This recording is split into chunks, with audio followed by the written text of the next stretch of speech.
to Desire Dilemma, a podcast that amplifies immigrant voices in America. I'm Funmi Apantaku-Onayemi, your host. Between 1820 and 1914, over 2.2 million Polish nationals moved to the U.S., mostly because of national insurgencies and starvation.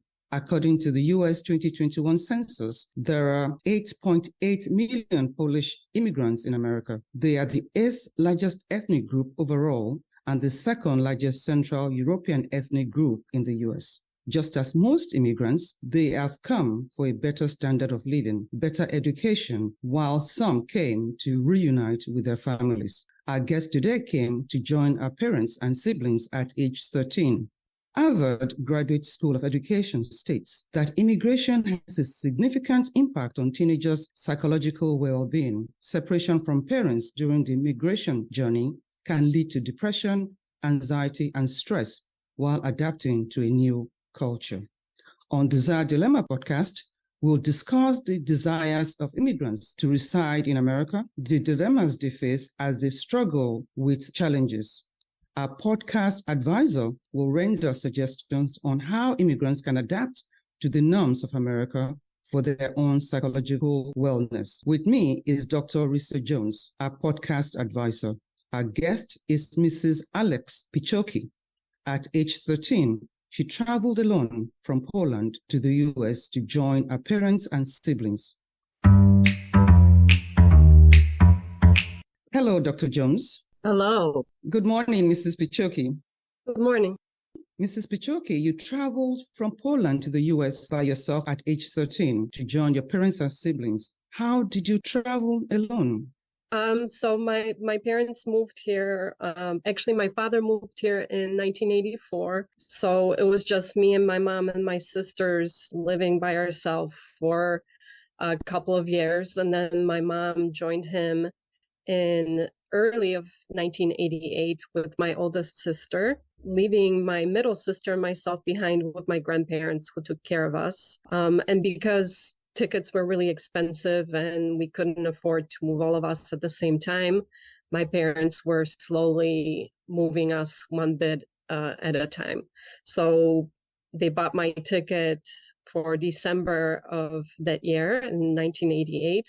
And my aunt drove me to the airport in Warsaw because we lived in the southern part of Poland. So, it was about a day's worth of drive back then because the roads were still really bad. And I remember it was a cold December day, but it was raining all day long. My flight was delayed for that day. And because I was underage, they had to put a plaque on my chest, and I was assisted by the flight crew. And because it was, 1980s and the flights weren't packed, only a few people could afford to fly back then. So the flight was pretty empty. It was just me and a few adults on that flight. I remember you could still smoke on the plane back then. So there were a few gentlemen that were smoking and drinking. And it was just me sitting in the window seat and largely by myself, with just the assistant from the flight crew. As you were talking, I just kept thinking about what did you say they had to put on your chest? It was like a tag, saying that I was underage and I needed assistance. And I didn't speak a lick of English back then. It was very scary. If you don't mind, can you describe the neighborhood in which you grew up? Sure. So I grew up in a very small town in the southern part of Poland, near Wrocław. So the name of my town was Świdnica. And because Poland was under communist rule and it was the Cold War, we actually had a Russian military base in my town. So a big part of the town was actually separated for the Russians, where we had no access to. It was, very poor back then, gray and dark. I think Poland was still largely suffering from the post-war depression that was dragging on for decades. So a lot of the buildings were falling apart. The infrastructure was, it was very, very poor. It was definitely very economically depressed. You could feel it. So the neighborhood just seemed very depressing, although, in the mid 80s, a lot of people started building their homes. So my family was actually building a home. Unfortunately, my parents never got to finish the home, so we were living, in a brand new home with a busted roof because my parents didn't have money to finish the roof. So we had leaks, and you had to buy coal for the furnace. And if you didn't get enough coal, then the winters were very cold. So Wow. it was definitely a different kind of living, and that experience, it just gives you a lot more appreciation for how we're living today. So when at that age, what were you told about your travel? Yeah, no, so we were told that we were moving definitely to help enhance our life and make it better. Again, Poland was very economically depressed at the time, and I remember living through martial law. So it was a very difficult time in Poland, and knowing that there was an escape to that was definitely a light at the end of the tunnel. But it was scary at the same time. Even though that was the way it was at the time, how did you feel just being there as a child? We felt some of it. I definitely felt, going to the stores, and there was definitely a lack of resources and food. The government was rationing out just basic resources like flour and meat and sugar. So, you could feel it. I remember, every family was rationed food. So by the end of the month, we would always be running short on stuff. So, everybody had a garden. So we were growing a lot of our own food as a supplement to what the government couldn't provide us. So it was definitely very depressed, but we had a good community. I think there was, I had a lot of friends growing up. We had a good, tight knit neighborhood where all the neighbors were helping each other. If somebody had an abundance of something, they would share that resource. So I remember our neighbors once a year would, buy a sheep and, have like a big neighborhood roast. So it was definitely, we were more of a community rather than everyone to themselves, which is how we largely function in the US, every man for himself. Well, that must have been quite wonderful for the whole neighborhood. But now you are in America. Tell us about your very first day or maybe the first month. It was really hard. Not knowing the language, it was extremely scary and difficult. And my parents made sure that we were in a neighborhood where, we were not really in the Polish community. So I was really thrown in the deep end of the water, and they enrolled me in the Catholic school where there were no Polish kids. So I was, I remember my first month it was just before Christmas. So it was fun. I had a little bit of a break, but right after the Christmas break, my parents enrolled me in the school. And I remember my father just dropped me in front of the school and told me to go in. So I didn't really have that assistance of getting some help and not knowing the language. It was just extremely terrifying and scary. But I had a lot of help from the school. They definitely made an effort to help me acclimate, and give me additional help in terms of learning English. So I would, go on the weekends and have a one-on-one with a teacher. Unfortunately, it was a little bit different with the kids because kids were very cruel and very, they would make fun of me because I was different. So like the first couple of years were very difficult in terms of acclimating. And because my parents really didn't speak English, I didn't have much of an assistance at home. And my father was abusive on top of that. So it was just a very difficult time living at home, and then at the same time acclimating and trying to, adapt to the American lifestyle. So it was very, very challenging. So how did you overcome that period?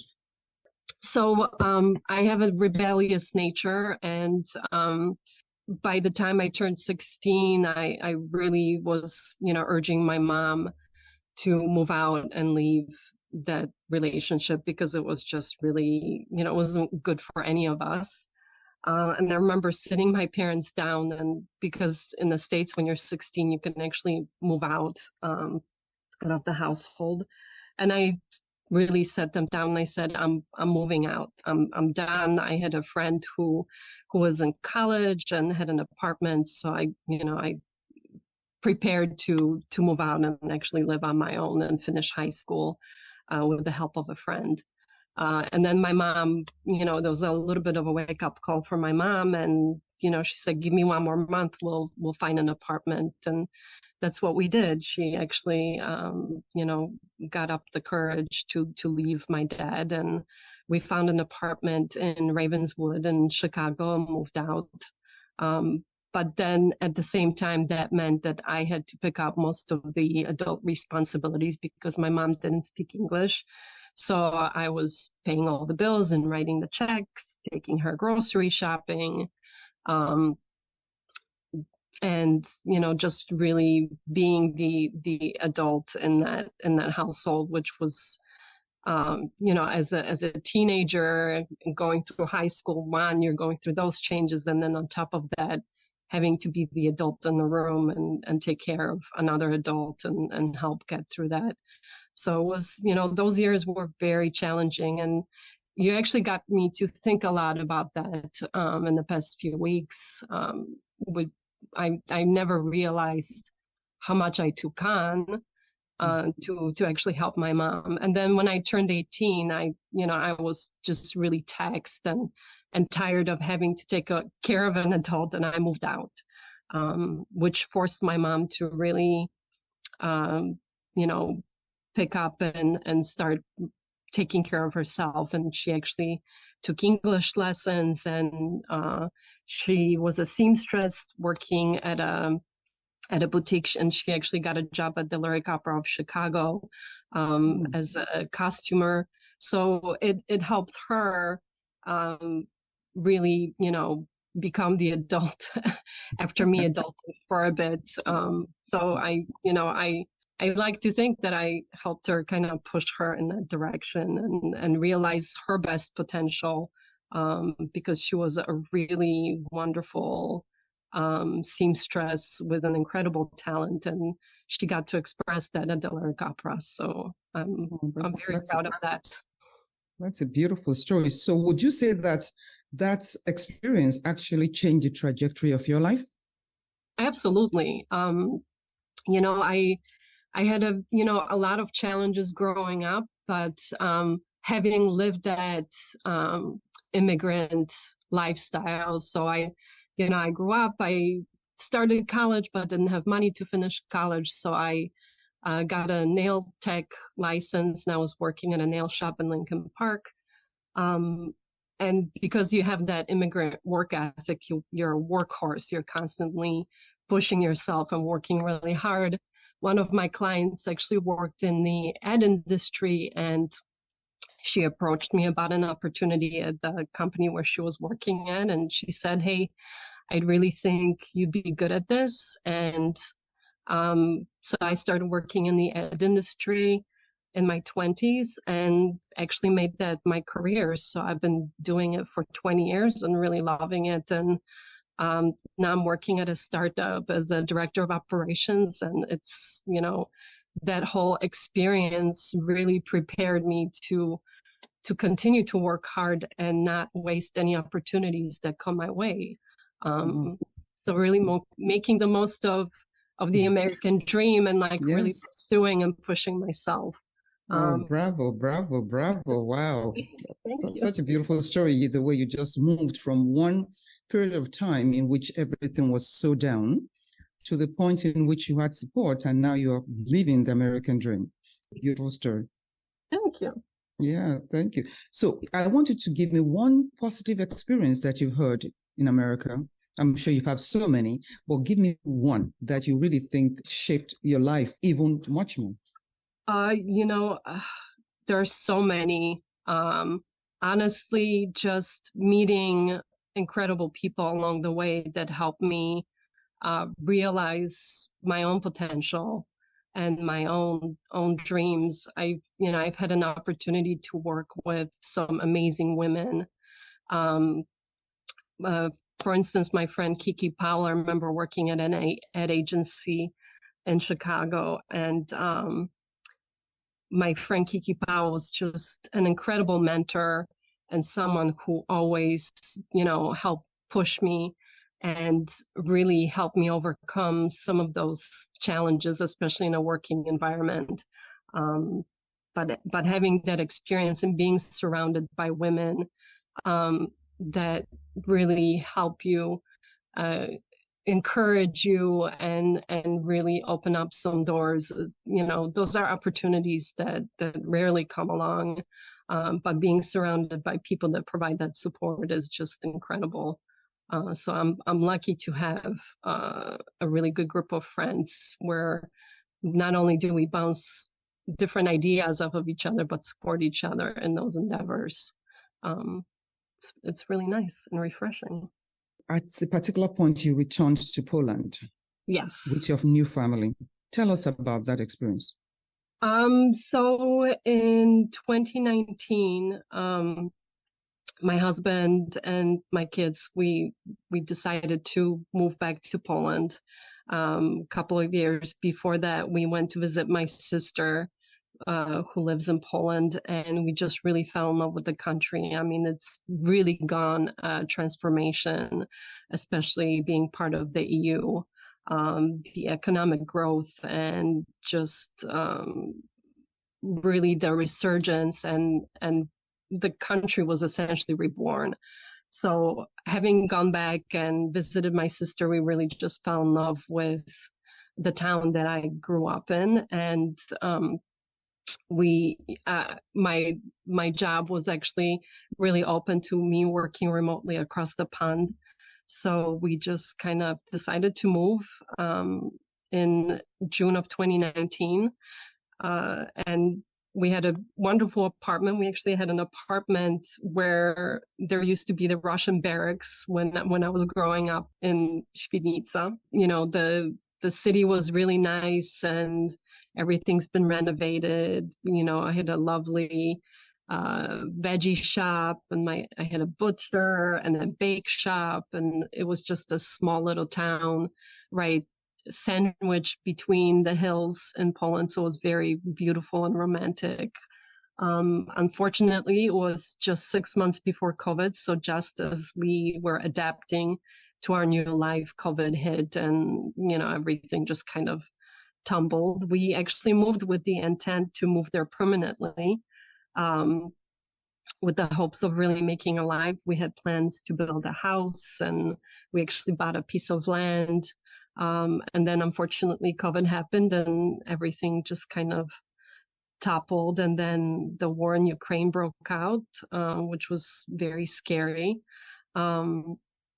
But with the war in Ukraine, what was incredible to watch was how Poland did open itself up to those migrants who were escaping the war. I mean, it wasn't really the government that was opening up the country. It was really families and businesses who were supporting that effort. And it was just an incredible thing to witness, all the communities really railing and trying to take in the women and children that were escaping that conflict. Unfortunately for us, it got just a little too scary. So we decided to move back because of that conflict and the uncertainty. I mean, the news that was just coming out of Russia at that time was very disturbing. And, I'm not one to take chances, especially having lived through, a conflict of that magnitude, and just really wanting to protect my kids, and making sure that we're not, in the way of conflict.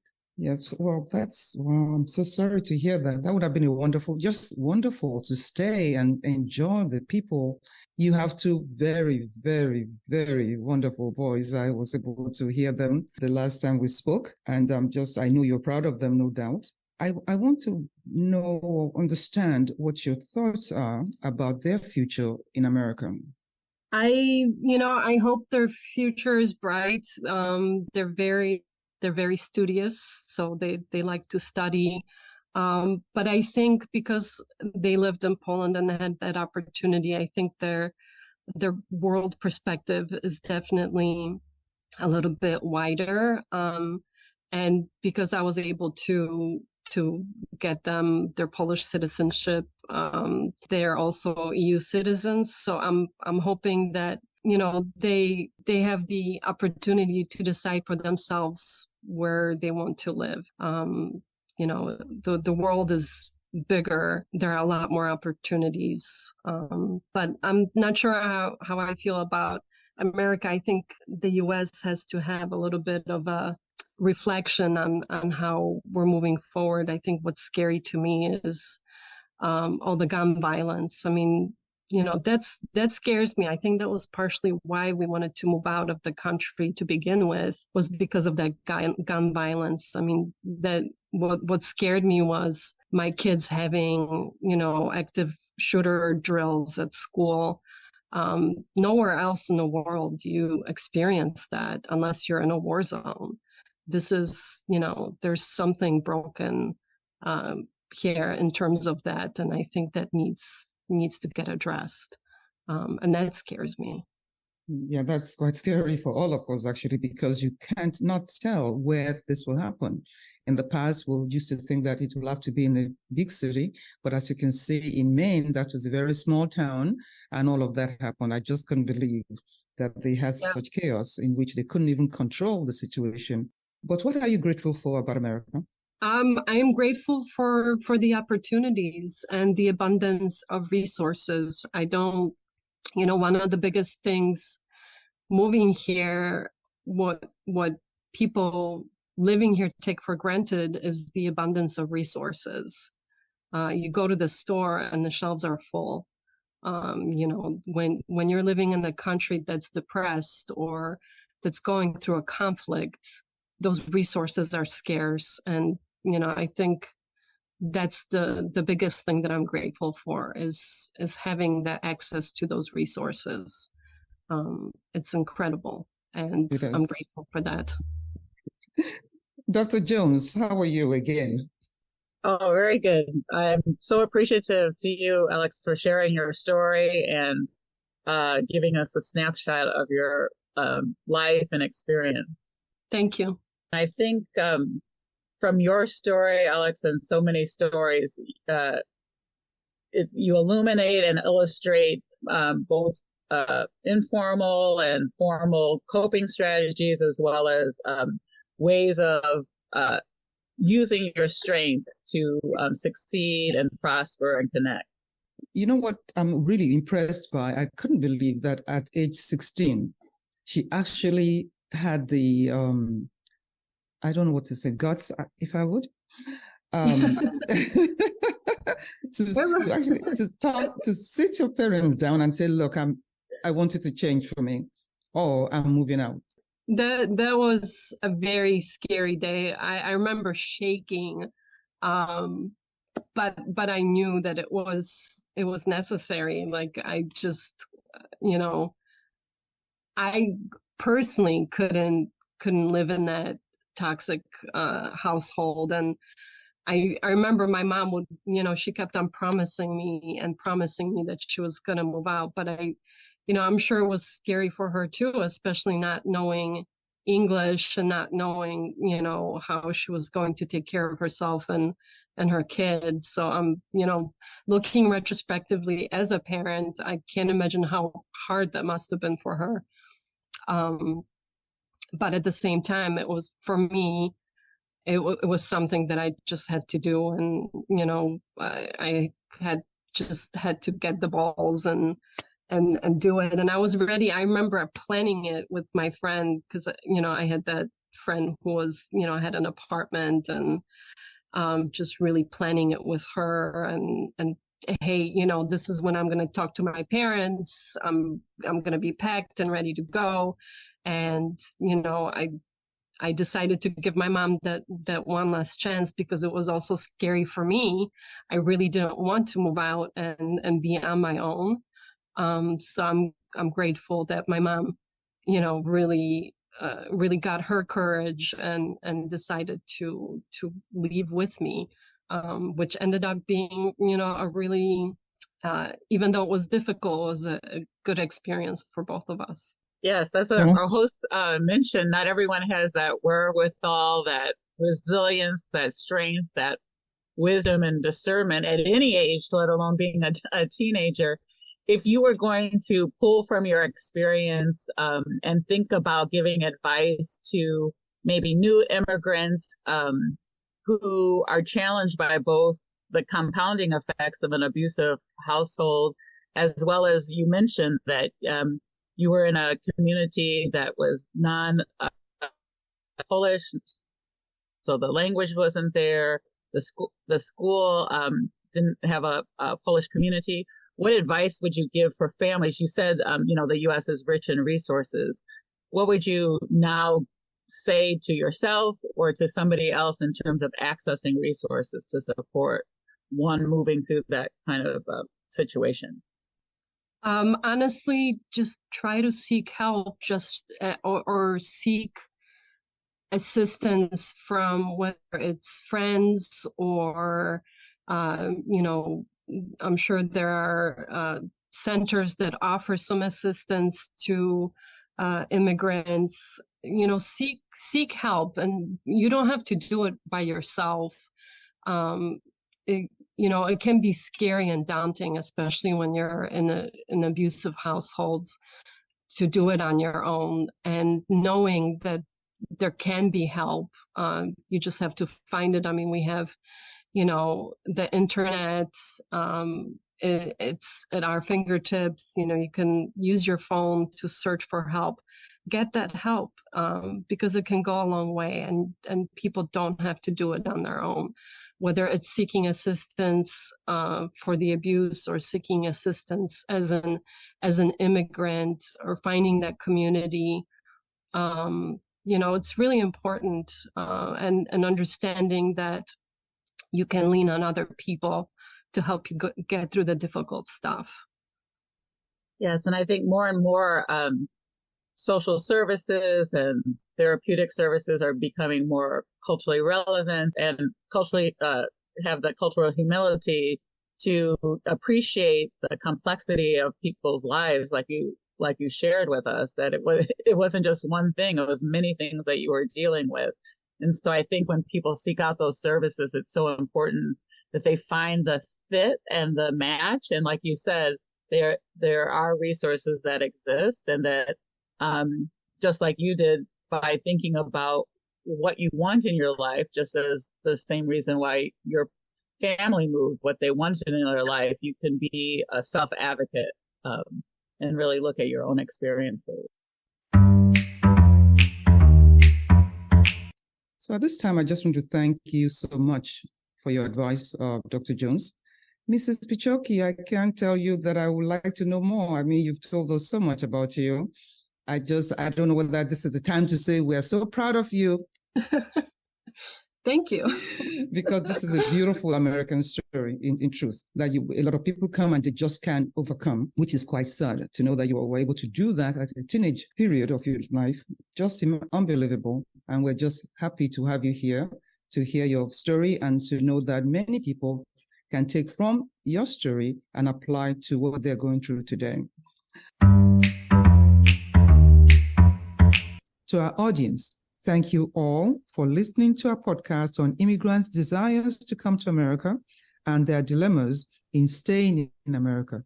We hope that this information has been helpful and informative. Join us again next Friday as we bring you our next episode of Desire Dilemma, a podcast that amplifies immigrant voices in America. Please like, share, and subscribe to our podcast on YouTube. Feel free to contact us on desire.dilemma@gmail.com. Thank you and have a wonderful rest of your day.